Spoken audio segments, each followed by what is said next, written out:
Hello, beautiful. Welcome to the She Sacral podcast. I'm your host, Lindsay Christian. Let's go ahead and get started with today's episode. Hello, Sacral Beauty. Welcome to the She Sacral podcast, where we focus on burnout recovery through the power of sacred pleasure. So today we're going to dive in and talk about stage 7, which is when we move into full withdrawal. And this is when isolation starts to become a survival strategy. So we're going to explore why this happens, how it feels, how this affects your body, and some gentle steps that you can take to start to come back home to yourself and those that you love. So if you notice that you're avoiding calls, texts, and invitations from people that you normally would respond to, if you are ignoring a lot of social events or canceling plans at the last minute, if you find yourself binge watching a lot, doom scrolling, or mindless tasks to numb,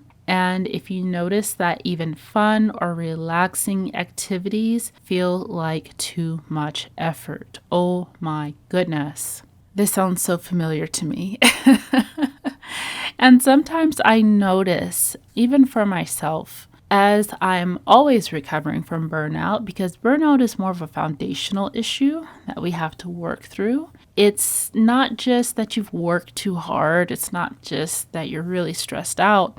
It's really exposing your belief systems around your sense of self-worth, how you see work, how you see self-care, all of the above. And so burnout isn't something that just happens, right? It usually doesn't become apparent to you until you step into something that requires a lot of your energy. So sometimes we don't recognize that we have these beliefs to begin with. But moving on, I've noticed that at times I will be in maybe stage 7 where I'm in the state of withdrawal. And then maybe I'll go down to like stage 4, 3. And to me, because I feel like I'm getting better, I feel like I'm out of burnout because it's less than where I was, but I'm actually still in those stages. So if that sounds familiar to you, then I would absolutely love to have you a part of the She Sacral community, where we really do a lot of deep dives. We're here for each other, all like-minded women who are all going through burnout, and it's just such a safe and cozy space where we can fully support each other and ourselves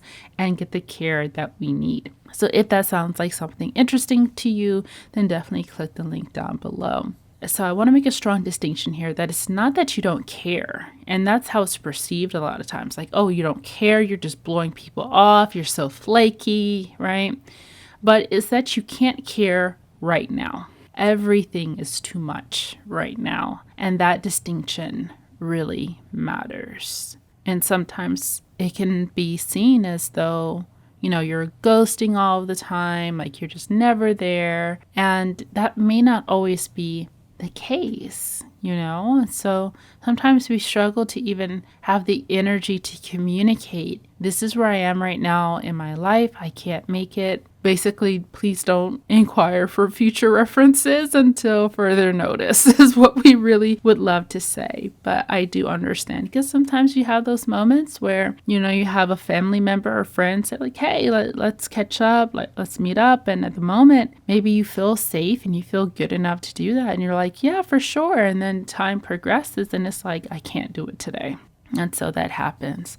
So we just have to have a little grace for ourselves. And sometimes we can feel guilty or shameful about that. And I just want you to know that it's okay, right? We can only do the best that we can. And I think it's so nice and beautiful when you have others that understand.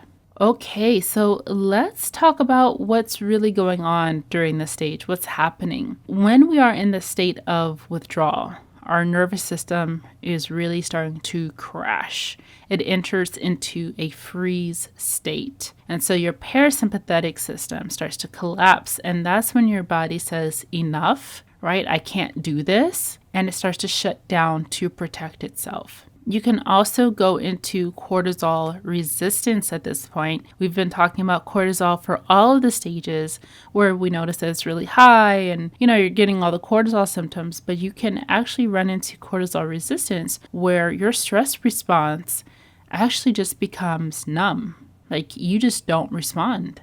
You're not like freaking out. You're not yelling. You're not angry. You just literally can't respond. Your cortisol can't actually be effective because it's been so high for so long. You may also notice the feeling of more loneliness and more disconnection and just feeling sad overall. And that's when we have a drop in our oxytocin and our serotonin hormones in our body, which are responsible for helping us to feel at ease, calm, good, connected, and bonding. And so sometimes when we don't know what's going on or we don't know what's happening, we can feel like we're lazy or antisocial. But truthfully, you're actually energetically bankrupt and your body is seeking safety in this space of silence. It really just wants to be alone, to recalibrate. It's just too much. And I want to talk a little bit about energetic debt. Sometimes we can hear like, oh, energy is infinite, it's abundant, there's never an outage of energy. And while universally, yes, energy is abundant, energy doesn't die, it continues to flow, within ourselves, we source our energy. If that weren't the case, we wouldn't need sleep or food or anything. We would just constantly be on all the time. So it's really important that we replenish ourselves when our energy has been depleted. When it comes to how we feel emotionally in the state of withdrawal, and this is going to look different for everyone, of course, but I'm just going to kind of highlight a few things you may feel in this stage. You may feel hollow or invisible or like a ghost in your own life. And I think that's the part that a lot of people on the outside don't realize, where it's like, oh, you're ghosting, you're flaking, whatever. They don't really realize like, even though I may be ghosting or flaking or canceling at the last minute, I'm not saying that it's okay to just blow people off, but it's just more of a symptom more than anything. We are still doing that to ourselves. We're not showing up for ourselves either. So we're really becoming like a ghost in our own life, as I mentioned. You may have this feeling of hopelessness in the background. Like in the back of your mind, you may feel like, I'm never going to get out of this, or things are not ever going to get better. Even beautiful things that would normally spark something within you or pleasure feels dull. It feels like, okay, right? And there's nothing that really excites you. And inside, you can long for that sense of connection, but you just can't initiate it. You can't bring yourself to make the call or the text or to meet up. It just feels too heavy. The burnout trap here is that when we're in the stage of withdrawal, it really does mimic depression or being introverted, but it's more of your nervous system being depleted, not connected to any personality traits. This is not you being an introvert. And so when we talk about withdrawal, it's not something that is wrong with you. And we can feel that way. And sometimes we can be criticized for withdrawing. But it's really a freezing mechanism. You know how we talk about fight or flight? Well, it's fight, flight, and freeze. And also fawn, too. We fawn when we do people pleasing and we kind of just go along with what other people put on to us. These are all survival mechanisms. So you're in that state of survival. And so you may find yourself freezing and hiding a lot more during this stage. Your body is trying to pause everything that's just been too much for you. So if you notice anywhere that you have a lot of resistance towards something, your body is looking at it and saying, this is too much for us. I can't really handle this right now. So it's our job to really listen to that and to not necessarily snap out of it, but to gently be reawakened. And in order to do that, we have to find somewhere where we can be safe. And sometimes we just need rest. And that feels really hard for a lot of people, to be able to just rest, to take a sabbatical. That is really hard for most people. But that's what we need, so that we can get the body back into a space of safety and we can start to wake up a little bit more.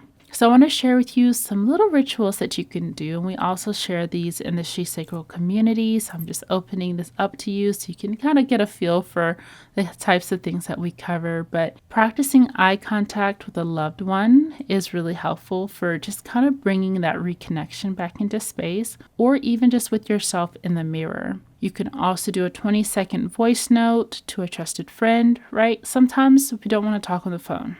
It's too much. So a voice note is the perfect way that we can still feel connected. We can hear the other person's voice. They can hear our voice, but we don't have to be on the phone talking and maintaining a conversation. So just a quick little voice note is also really helpful. You can also just place your hand on your heart to just sit with yourself for a little bit and just remind yourself that you are here with you. Something that I love to do is just to step outside for 5 minutes and get some sunlight, even if you're just in your pajamas. That's okay. You don't have to dress up or anything. Just step outside just for a few minutes. And if you're listening to this in the summertime, sometimes that's all you can do, especially when there's all these mosquitoes out here. If you live in a space where you have mosquitoes, but just getting a little sunlight is going to be really helpful. Walking barefoot in the grass or sitting under a tree, just reconnecting with nature is just such a beautiful way of helping to heal the body because it reminds the body that you are at home. And then a grounding ritual that you can try is to do a little foot soak with some essential oils or some herbs. Just really make some time for yourself to do this, and it can be so relaxing, especially when you take your time with it and you set certain intentions for how you want to feel. Let's reframe the stage from withdrawal to retreat. Okay, so a lot of times when we are in the space of withdrawal, we don't feel like we can really control how we're feeling in this moment. We may feel just that feeling of depression, like I said, but we're going to reframe this from withdrawing to retreating. And yes, they can look the same to the outside, but inside we're actually being very, dare I say, productive, but it's more healing, right? It's more of a healing experience where we're not just withdrawing and doom scrolling and just letting the days pass by. We're reconnecting with ourselves in that process. We're allowing for our senses to be activated. We're soaking our feet. We're tuning in with our breath. We're reading. We're slowing down. We're taking more of a slow-paced approach. You can also journal or reconnect with your inner child, doing some inner child activities that can be really fun and helpful for you as well, but sometimes we don't even have the energy to do that. So you take the time to really gauge how you're feeling, how you're doing, and then take one small step towards healing and taking care of yourself in those moments. So before we close out, my little question I have for you today is, what kind of connection feels nourishing and supportive instead of draining for you at the moment? Let's just take some time to maybe journal or write that out and see what comes up for you. So this concludes our episode on stage 7. Up next, we're going to dive in and talk about stage 8, when we start having some weird behavioral changes. We start doing some really odd things that are not our usual selves. So definitely stay tuned for that, because that one's really important to recognize in ourselves and in others as well. Thank yourself so much for showing up today, and thank you for tuning in to the She Sacral podcast.